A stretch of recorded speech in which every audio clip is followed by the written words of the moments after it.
Hi there, Ariel and David, Jaime Tal, Danielle, Lee, and Maya. What I want to talk about briefly is this stuffed animal that we just bought from IKEA. See?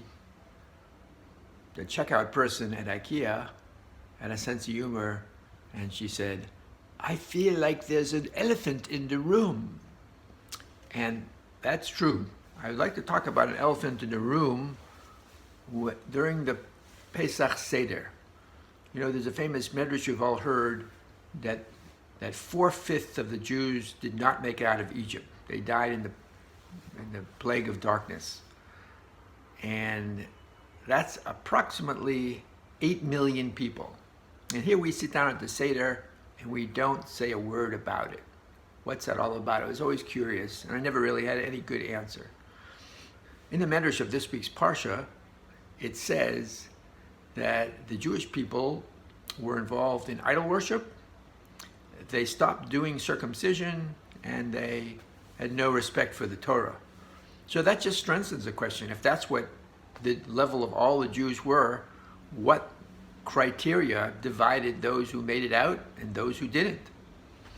So someone I learned with came up with an idea which sounds very beautiful.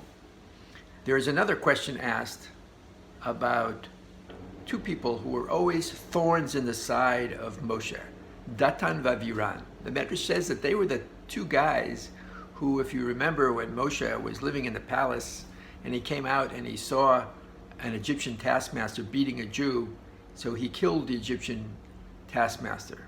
And then he saw two Jews fighting, and he said, why are you hitting your friend? They said, "Oh, you big shot who killed the Egyptian, you're telling us what to do?" That was Datan and Baviran. They actually ratted out Moshe to Pharaoh. So, and if you remember, Moshe's reaction was, "Uh-oh, I gotta run for my life now because they informed on me." And these guys ended up to be a thorn in the side, as I said, always confronting Moshe. And at the end, they were ringleaders in the rebellion against Moshe and Aaron, the Korach rebellion, and they actually perished along with Korach. But you see, they weren't the nicest of guys, and there's a commentator that asked, how did they make it out? And the answer was because they had one beautiful redeeming factor, and that is they believed that the redemption was coming. They affiliated with the Jewish people, and they believed that their fate was tied to the fate of the Jewish people. And evidently, the rest of the 8 million Jews, even though they saw by then 8 plagues, and they saw, overt miracles, they did not tie their fate with that of the Jewish people. They did not believe in the redemption, and so during the plague of darkness, that's when they died. It's quite amazing when you think, after what they witnessed, that they didn't change their mind. So this doesn't entirely answer the question, because why don't we focus on such a huge number, 8 million versus the 2 million that got out?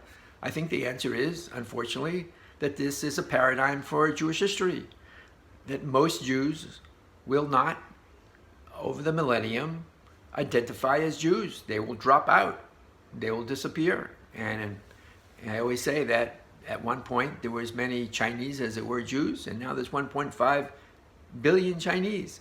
So this is a fact of life. This is a paradigm for Jewish history, and we are focusing, of course, that night on the miracle and on the future miracle, the future redemption, and we're not going to focus on those that will disappear from the Jewish people, those who chose not to affiliate, those who did not tie their fate with the fate of the Jewish people. I believe that's the reason. I have no proof for it. But I would very much love to hear your reactions, and I look forward to that. Love you all. Bye-bye.